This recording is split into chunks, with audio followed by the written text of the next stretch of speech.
Bonjour Artémise! Ah, bonjour Constance! Encore bien du linge à laver cette semaine? Parle-moi-en pas, j'arrête pas de recevoir des pochetés de linge. J'ai de l'ouvrage! Aïe, moi et tout.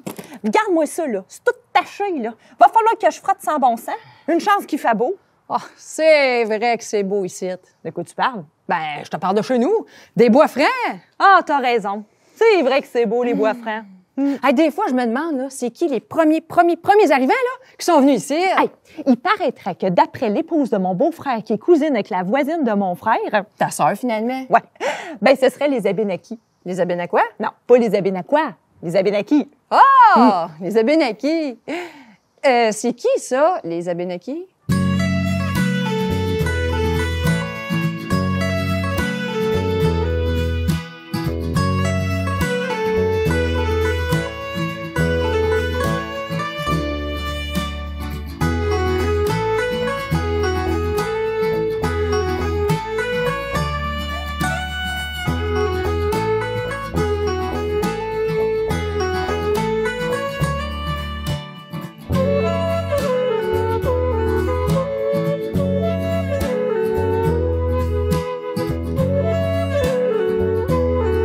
Il n'y a aucun doute, les premiers humains qui ont foulé le sol de la région des Bois-Francs sont des Autochtones. On peut même dire que les premiers Autochtones à s'être vraiment approprié ce territoire-là sont des Abénakis. Pour comprendre le rapport que les Abénakis ont pu entretenir dans le passé avec la région des Bois-Francs, il est nécessaire de revoir leur parcours, de revoir leur histoire. On va donc faire un petit recul de 20 000 ans dans le temps. Il y a 20 000 ans, tout le nord du continent américain est recouvert d'une couche de glace d'environ 3 km d'épaisseur. On parle donc de tout le territoire du Canada et du Québec actuel. Il n'y a donc là aucune vie vivable. Mais on s'entend que s'il y a glaciation, il y a baisse considérable du niveau des mers. Et c'est pendant cette période-là que des chasseurs-cueilleurs vont traverser du continent asiatique au continent américain en empruntant un passage qu'on appelle la Béringie, là où on retrouve aujourd'hui le détroit de Bering. Cette traversée-là s'effectue il y a plus ou moins 20 000 ans. Et là, à la faveur d'un réchauffement climatique et à la faveur donc de l'apparition lente d'une végétation, ces Autochtones-là vont lentement traverser le continent à raison de peut-être 20 à 40 kilomètres par année. De telle sorte que vers moins 12 000 ou 12 000 ans avant notre ère, on retrouve les premières traces de vie autochtone sur le territoire actuel du Québec. En fait, ces traces-là ont été identifiées dans la région du lac Mégantic. Quand les archéologues l'évoquent, ils parlent du Méganticois. Jusqu'au début du 17e siècle, donc jusqu'au début des années 1600, les Autochtones seront les seuls à occuper l'espace continental, seront les seuls à occuper le nord du continent américain. Mais au début des années 1600, il y a de nouveaux arrivants qui s'amènent sur le territoire. Les Européens, les Français et les Anglais, avec l'idée bien arrêtée de s'approprier ce territoire, avec l'idée bien arrêtée d'en devenir les seuls maîtres. Ils s'approprient des terres qu'ils déclarent n'appartenir à aucun autre prince chrétien. À l'époque où les Européens débarquent sur le continent américain, on reconnaît déjà aux Abénakis un territoire immense qui va de l'océan Atlantique jusqu'au fleuve Saint-Laurent et de la rivière Richelieu jusqu'à la rivière Chaudière à l'est. On recense à cette époque à peu près 30 000 individus sur l'ensemble de ce territoire-là. Le Nakina est le territoire ancestral des Wampanoag, donc de la nation Wampanoag. Et puis ce territoire se définit un peu... c'est sûr, on parle d'un territoire ancestral, donc on parle d'un territoire où tous les ancêtres des Wampanoag se sont installés et ont occupé, utilisé le territoire au cours, je vous dirais, des 12 000 ou 10 000 années. Donc, mais on parle vraiment d'une régionalisation à peu près il y a 3000 ans, 4000 ans, où vraiment on voit la culture Wampanoag ou la culture des Wampanoag ressortir. Et puis, en fait, le terme Wampanoag Wabanaki, ou plutôt le terme Abénaki c'est en fait la francisation du terme Wabanaki. Et puis les Wabanakiaks, ce sont les gens qui habitent le Nakina. Pour comprendre les Abénakis, faut d'abord savoir que ce sont des nomades, c'est-à-dire que leur survie repose sur le produit de la chasse. Tout ce qui menace la présence du gibier représente également une menace à la survie des Abénakis. Ce sera important pour la suite de l'histoire. On peut dire aussi des Abénakis que ce sont des créationnistes, c'est-à-dire que dans leur mythologie, on va retrouver un être créateur, Gisi Niwask. Lui qui va créer la couleur, lui qui va créer la musique, lui qui un jour va ordonner à la grande tortue, Tolba, de sortir des mers. Et sur son dos, il va créer les montagnes, la terre, les vallées, les plantes. Et c'est lui aussi qui va donner une réalité à la vie en créant les hommes et les animaux.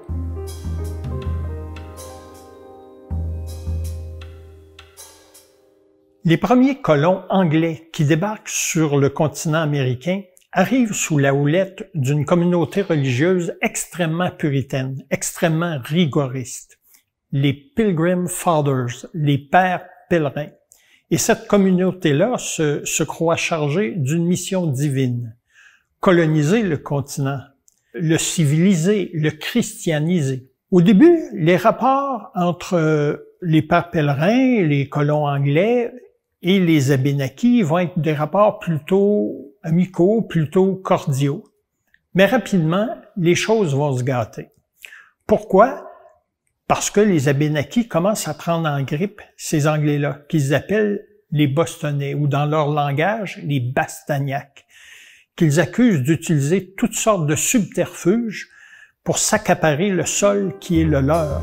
Ces Bastagnacs voulaient tout le territoire.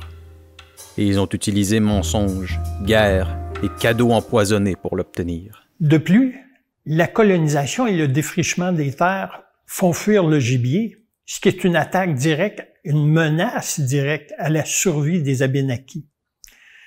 De leur côté, les Anglais commencent à percevoir clairement les Abénakis comme des concurrents pour l'occupation du sol, comme un obstacle à leur mission divine, à leur mission civilisatrice. Et c'est à partir de ce moment qu'ils vont entreprendre contre les Abénakis une véritable entreprise de démonisation. Ce sont des créatures infernales, ignorant les règles de la pudeur et ne connaissant d'autre Dieu que le diable. On le voit, les relations entre Anglais et Abénakis deviennent donc hautement conflictuelles. Mais à tout ça, faut ajouter les ravages qui sont causés par les maladies apportées par les colons anglais. On parle de la rougeole, de la variole, de la peste bubonique. Les Anglais connaissent déjà ces maladies-là, ont déjà développé des anticorps, donc une forme d'immunité, ce qui n'est pas le cas des Abénakis. Et le taux de mortalité qui va les toucher va atteindre 75%.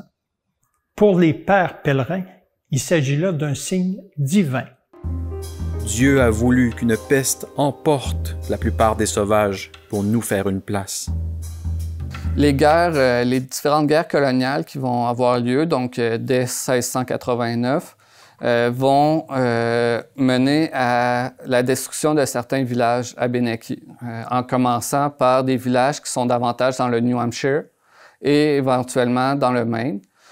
Tel que le raid de Narantswak, le village de Narantswak sur la rivière Kennebec de 1724, qui est une destruction totale du village et qui a mené à la migration des Abénakis de la rivière Kennebec à Odanak et à Wilnac, donc à l'époque les missions de Saint-François et de Bécancour. Ouais, les Abénakis, ils sont fait bardasser pas à peu près par les Anglais. Hey, je te le fais pas dire. Des guerres, des épidémies, alouettes. Finalement, ils sont fait mettre à la porte de chez eux. T'en plein ça. Ben, veux-tu même dire ce qu'ils vont faire pour réussir à s'en sortir? Je pense qu'ils n'auront pas besoin de choix de faire qu'ils aillent voir les Français. Si les Français sont aussi malfaisants que les Anglais, les Abénakis sont pas sortis du bois. Ouais.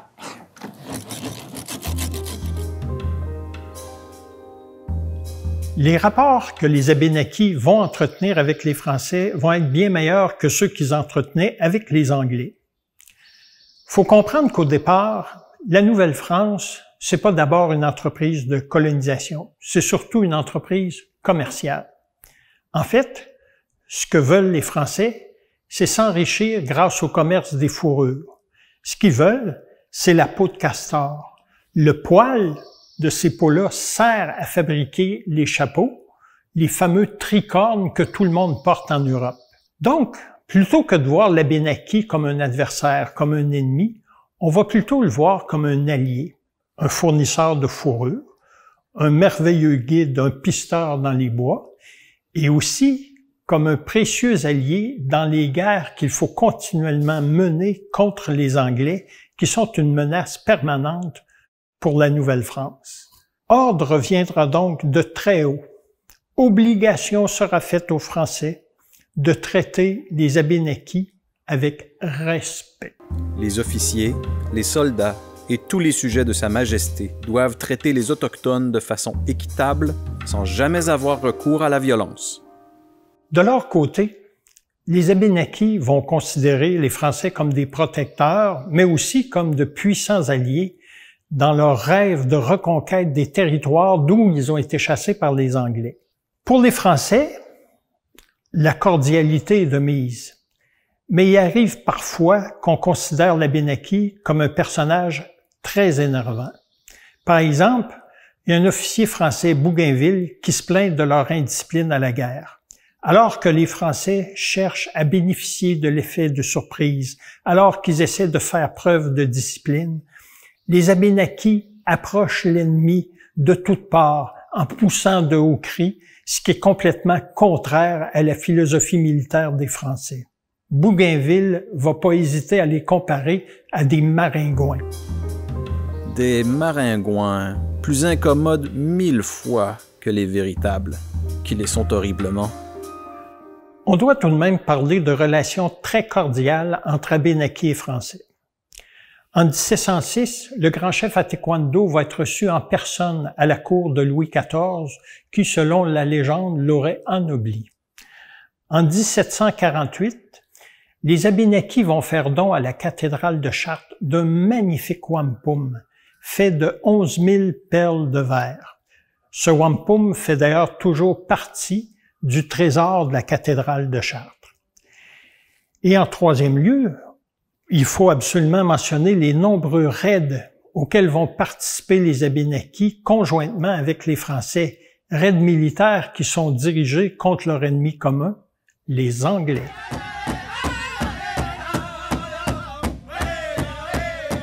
Mais le point culminant de cette amitié va finalement arriver très tôt dans les rapports conjoints entre Abénakis et Français. Dès 1700, les Français vont concéder aux Abénakis l'espace d'une seigneurie juste en face de Trois-Rivières.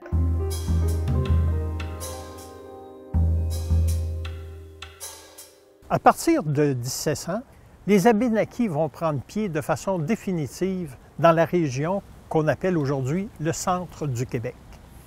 D'abord à Wolinak, sur le bord de la rivière Bécancour, mais surtout ici même, à Odanak, sur le bord de la rivière Saint-François, tout près de l'embouchure qui donne sur le fleuve Saint-Laurent.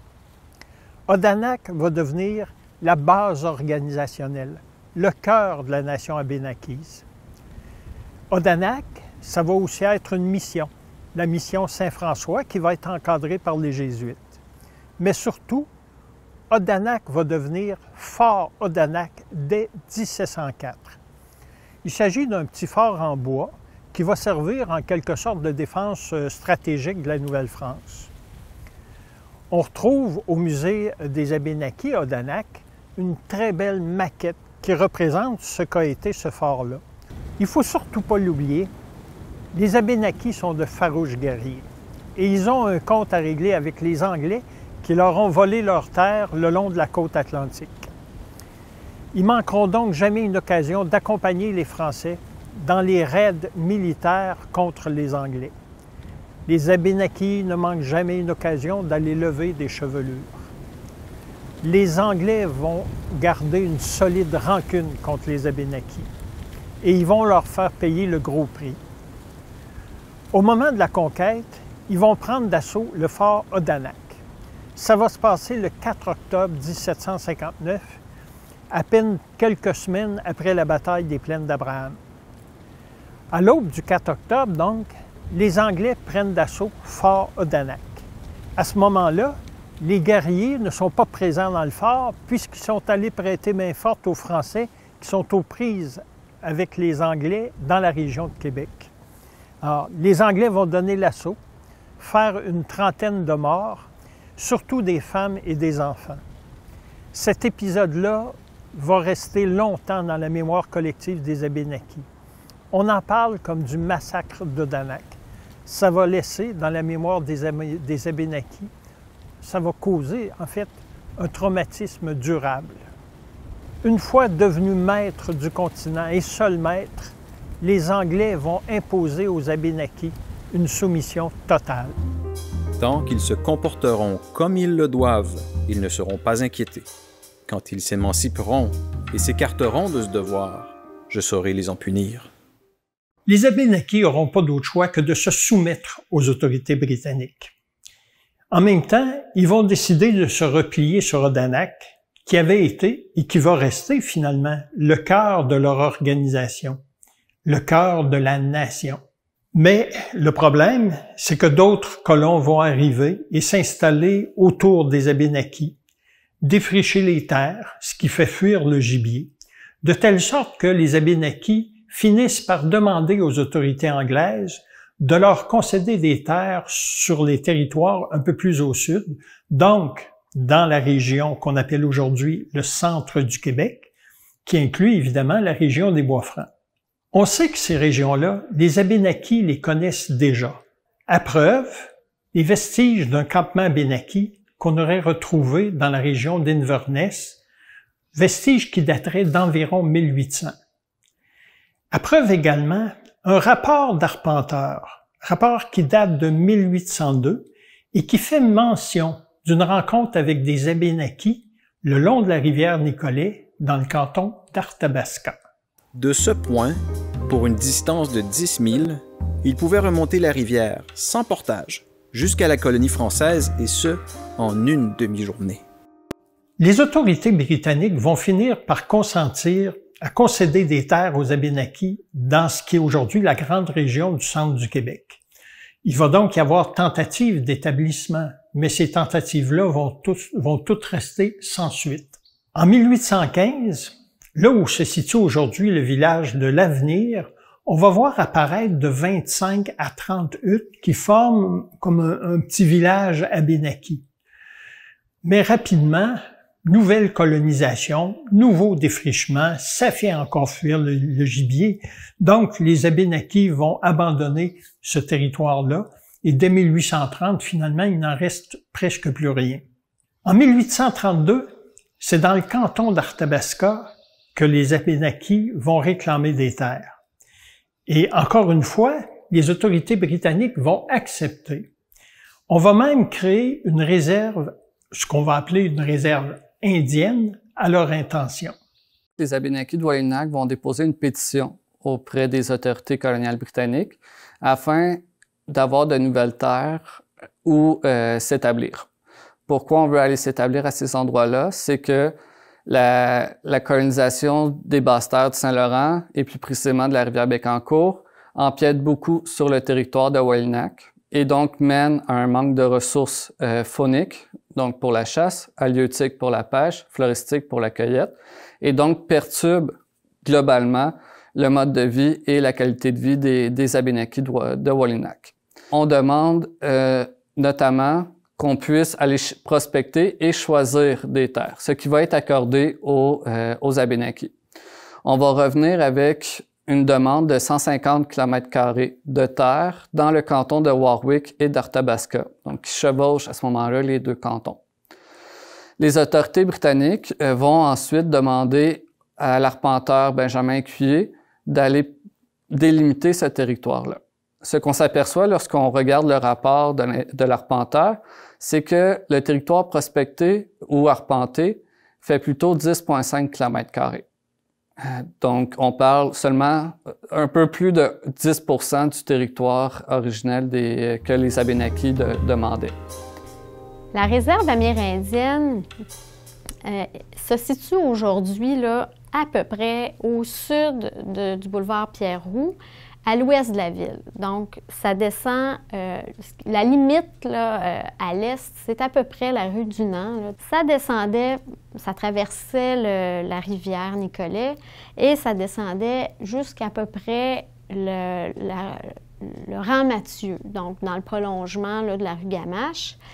Et ça allait à l'ouest jusqu'à peu près la rue Roland. Donc, vraiment plus près des limites là, de Saint-Albert. Donc, on avait un parallélogramme qui contenait 26 lots qui étaient répartis 13 au nord de la rivière Nicolet et 13 au sud de la rivière Nicolet. Donc, on avait un territoire qui était des lots bien identiques là, qui étaient en prévision là, de l'implantation des Abénaquis sur le territoire. Pourquoi ce territoire est si petit, c'est que l'arpenteur écuyer va plaider que plusieurs des lots, plusieurs des terres sont déjà occupées par des colons ou des squatteurs. Et ça va mener, bien sûr, à un très grand mécontentement du côté des Abénaquis et ensuite à donc une rencontre devant le comité des terres où chacun va devoir se justifier. Pour l'arpenteur écuyer, il va recevoir l'appui de l'arpenteur à chef, donc Joseph Bouchet, qui va réussir à expliquer et à promouvoir un peu le travail de son arpenteur en mentionnant, par exemple, que le territoire délimité par écuyer comprend de nombreuses essences d'arbres de qualité. Du côté des Abénaquis, on va plutôt plaider que les terres demandées étaient tous de très grande qualité et tous propices à leur subsistance. Alors que les 10,5 km² qui sont proposés par l'arpenteur écuyer sont pour la plupart de mauvaise qualité ou impropres à être occupés. En fait, sur les 26 lots qui ont été délimités par l'arpenteur, on retrouve seulement 5 bonnes terres. Et donc, 5 bonnes terres qui peuvent être habitées sur 26, c'est très peu pour les Abénaquis, puisqu'au total, si on a 26 lots, c'est qu'on a 26 familles qui sont prêtes à aller se déplacer du côté du canton d'Arthabasca. En 1853, les autorités concèdent encore des terres aux Abénaquis, cette fois autour de Coleraine. Mais le même scénario se reproduit. Nouvelle colonisation, nouveau défrichement, ce qui fait que le gibier fuit, ce qui fait que les Abénaquis vont abandonner cette zone-là où ils avaient cherché à s'établir. On doit donc conclure que toutes les tentatives d'établissement des Abénaquis dans la région du centre du Québec sont demeurées sans suite. Ils vont finalement se replier sur Wolinak, là où on retrouve environ 450 habitants aujourd'hui, et surtout à Odanak, où on retrouve 2500 habitants, Odanak qui va demeurer le cœur de la nation Abénaki. Quoi qu'il en soit, on doit conclure qu'on ne saurait jamais faire l'histoire de la magnifique région des Bois-Francs sans d'abord parler des premiers humains qui en ont foulé le sol, les Abénakis. Si je comprends bien, les Abénakis, ils sont passés dans les Bois-Francs. Oui, mais ils sont pas restés. Ben, c'est un petit peu de notre faute. C'est vrai. Ce qui les faisait vivre, c'était le gibier, puis nous autres, on le faisait fuir. Pas de gibier, pas d'Abénakis. C'est ça. Mais il y a d'autres mondes qui vont finir par arriver puis s'installer pour de bon. Ouais, mais c'est qui ce monde-là, puis pourquoi qu'ils viendraient ici? Ça, va falloir qu'on s'en reparle.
Québec, il n'existe qu'un seul centre, et c'est le nôtre, le centre du Québec.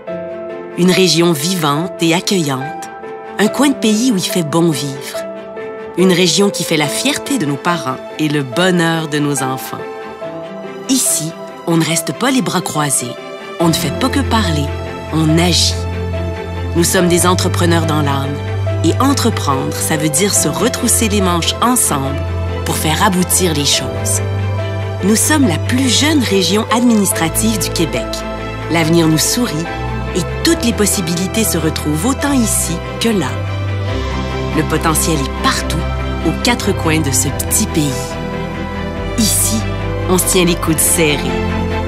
Notre plus grande richesse, c'est elle, c'est lui, ton frère, ta mère, ton cousin, ta collègue. Ici, nous sommes tricotés serrés, mais nos portes sont grandes ouvertes pour laisser entrer le vent frais et les idées nouvelles. Elles sont ouvertes aux gens d'ici et d'ailleurs, parce que le désir de s'épanouir n'a pas de nationalité. Il est ancré en nous tous. Ici, on tend la main vers l'autre. La communauté coule dans nos veines. Ici, on a développé l'industrie manufacturière. Ici, on a fait prospérer l'industrie laitière. Ici, on transporte le Québec au complet. Ici, on fait bouger les choses.